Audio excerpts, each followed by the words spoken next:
और इस सरकार को एक सनक है, इस सरकार को एक सनक है, मोदी सरकार को एक सनक है। उसको ये सनक है, हमको अपने मित्र को अमीर बनाना है, हमको अपने मित्र को अमीर बनाना है, हमको अपने मित्र को दुनिया का सबसे बड़ा अमीर बनाना है। और मालूम है मान्यवर, उसको कितना कर्जा दिया इस सरकार ने? 2.5 लाख करोड़ रुपए, 2.5 लाख करोड़ रुपए मान्यवर, 2.5 लाख करोड़ रुपए।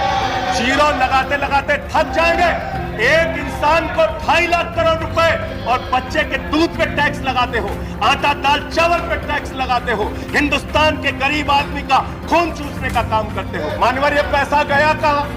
किसके पास गया ये पैसा? अरे ये पैसा गया नरेंद्र मोदी जी के मित्रों के पास गया, मित्रों के पास। 20,000 करोड़ रुपए लेके नीरव मोदी, मेहुल चौकसी भाग गया। 10,000 करोड़ रुपए लेके विजय माल्या भाग गया। 3,000 करोड़ रुपए लेके ललित मोदी भाग गया। 6,000 करोड़ लेके नितिन संदेशरा भाग गया। इस सरकार ने बताया पूंजीपतियों का 11 लाख करोड़ रुपए माफ किया, 11 लाख करोड़ रुपए। आप जीरो लगाते लगाते थक जाएंगे मान्यवर, इतना पैसा इन्होंने पूंजीपतियों को माफ किया कि वो जिनके हाथ में हर वक्त छाले रहते हैं, वो जिनके हाथ में हर वक्त छाले रहते हैं, आबाद उन्हीं के दम पे महल वाले रहते हैं। ये देश जिनके हाथ में छाले हैं मान्यवर, उन्हीं के दम पर है, उन्हीं के दम पर है। लेकिन ये सरकार किसके लिए काम कर रही है? नौजवान कहता है नौकरी दे दो, सरकार कहती है पैसा नहीं है, अग्निवीर लेके 4 साल की नौकरी करो। भारत की सेना कहती है पैसा दे दो, सरकार कहती है तुम्हारे बजट का 63,000 करोड़ रुपए कम करेंगे। माताएं बहनें कहती हैं गैस का सिलेंडर बढ़ गया, बच्चे के दूध का दाम बढ़ गया, आटा दाल चावल महंगा हो गया, उसको कम कर दो, सरकार कहती है पैसा नहीं है। किसान कहता है फसल का दाम दे दो, फसल का दाम दे दो, सरकार कहती है पैसा नहीं है। अरे बुजुर्ग कहते हैं हमारी रेल की तीर्थ यात्रा, उसकी रियायत क्यों कम कर दी? सरकार कहती है हमारे पास पैसा नहीं है। देश के लोग कहते हैं शिक्षा का बजट तो बढ़ा दो, सरकार कहती है 2% से ज्यादा बजट नहीं है। अरे स्वास्थ्य का बजट तो ठीक कर दो, मोदी जी सरकार कहती है पैसा नहीं है। मानवर, ये पैसा गया कहां? किसके पास गया ये पैसा? अरे ये पैसा गया नरेंद्र मोदी जी के मित्रों के पास गया, मित्रों के पास, मित्रों के पास गया। मैं आपको बताता हूं मान्यवर कहां कहां गया। 20,000 करोड़ रुपए लेके नीरव मोदी, मेहुल चौकसी भाग गया। 10,000 करोड़ रुपए लेके विजय माल्या भाग गया। 3,000 करोड़ रुपए लेके ललित मोदी भाग गया। 6,000 करोड़ लेके नितिन संदेशरा भाग गया। और ये मेरी जानकारी नहीं है, ये मेरी जानकारी नहीं मान्यवर, इस सरकार ने बताया पूंजीपतियों का 11 लाख करोड़ रुपए माफ किया, 11 लाख करोड़ रुपए। आप जीरो लगाते लगाते थक जाएंगे मान्यवर, इतना पैसा इन्होंने पूंजीपतियों को माफ किया। और इस सरकार को एक सनक है, इस सरकार को एक सनक है, मोदी सरकार को एक सनक है। उसको ये सनक है हमको अपने मित्र को अमीर बनाना है, हमको अपने मित्र को अमीर बनाना है, हमको अपने मित्र को दुनिया का सबसे बड़ा अमीर बनाना है। और मालूम है मान्यवर, उसको कितना कर्जा दिया इस सरकार ने? 2.5 लाख करोड़ रुपए, 2.5 लाख करोड़ रुपए मान्यवर, 2.5 लाख करोड़ रुपए। जीरो लगाते लगाते थक जाएंगे। एक इंसान को 2.5 लाख करोड़ रुपए और बच्चे के दूध पे टैक्स लगाते हो, आटा दाल चावल पे टैक्स लगाते हो, हिंदुस्तान के गरीब आदमी का खून चूसने का काम करते हो। सरकार किसके लिए चल रही मान्यवर? यह सरकार किसके लिए चल रही है? इसको ध्यान से हमें सोचना पड़ेगा।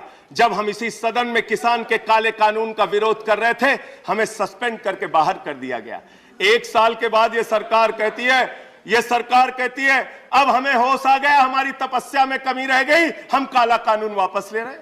क्यों भाई? 1 साल पहले कानून वापस ले लेते तो 750 किसानों को शहीद नहीं होना पड़ता। आज एक छोटी सी बच्ची, 6 साल की बच्ची ने प्रधानमंत्री को चिट्ठी लिखा है मान्यवर। उसने लिखा है मम्मी से जब पेंसिल मांगती हूं तो मम्मी मुझे मारती है, मम्मी जब पेंसिल मांगती हूं तो मम्मी मुझे मारती है। वो कीर्ति दुबे पूछ रही है मान्यवर मोदी जी कहां है, मोदी जी कहां है? मैं उस कीर्ति दुबे को बताना चाहता हूं मोदी जी की पूरी सरकार झारखंड में विधायकों की मंडी में व्यस्त है, विधायकों की मंडी में व्यस्त है।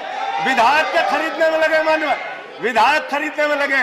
ये पूंजीपतियों की सरकार चल रही है, पूंजीपतियों की गुलामी करने वाली सरकार चल रही है, जो इस देश के अंदर महंगाई बढ़ाने का काम करती है।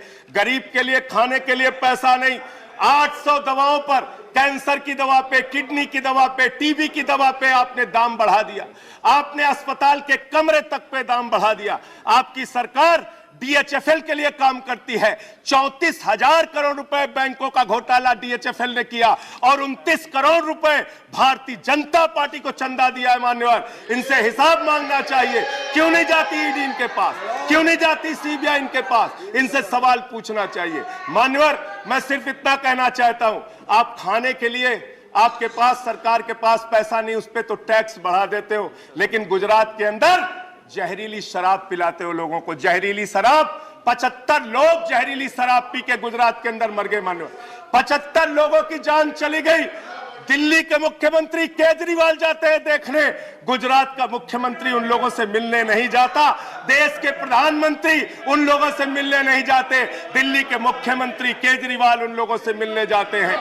मान्यवर, मैं कहना चाहता हूं, no point of, I am not yielding sir, I am not yielding sir. 1 minute. Sir, I am not yielding, sir. I am not yielding. Let me complete, sir.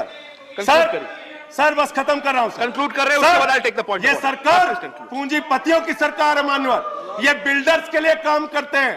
मैं आपको बता रहा हूँ, गुजरात में मान्यवर, गुजरात के अंदर, गुजरात में नवासारी एक जगह है, गुजरात में सीआर पार्टी के जहां के सांसद। नहीं sir, I am not yielding.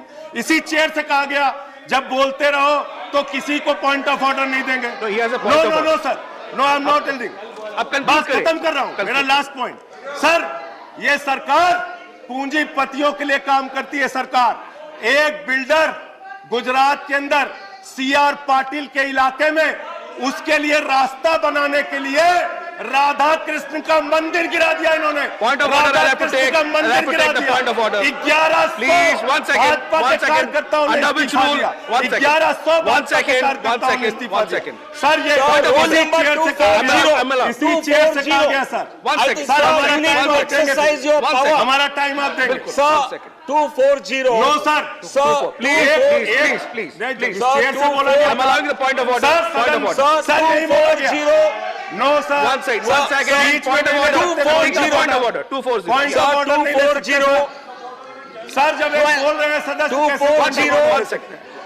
Irrelevance or repetition. The chairman, after having called the attention of the council to the conduct of a member who persists in irrelevance or in tedious repetition, can I ask the member to discontinue the speech? Sir, most of what has been said here does not relate to the topic being discussed in the council, sir. Taken, your point is taken. Sir, a lot of what has been said does not pertain to the I've subject. taken your point. You made your point. Thank you. Made your point. Made your point. Please sit down. बैठ जाओ sir. He's concluding. बस खत्म। Please. माननीय sir, इसी chair से कहा गया था Conclude. एक सदस्य बोलता रहेगा तो किसी को पॉइंट ऑफ ऑर्डर नहीं देंगे। सर, खत्म कर रहा हूँ सर। मैं ये कह रहा हूँ, कल तक मैं ये कह रहा हूँ, ये सरकार, कल तक ये दूसरे कानून था। हाँ ठीक है, बैठ जाओ, कंक्लूड करिए। बैठ जाइए, खत्म कर रहा हूँ। कंक्लूड करिए। सर, मेरा समय खा रहे हैं लोग। सर, गुजरात में एक बिल्डर की सड़क बनवाने के लिए राधा कृष्ण का मंदिर गिरा दिया इन लोगों ने। कंक्लूड करिए। ये बिल्डर्स की गुलामी कर रहे हैं। Please conclude. Thank you.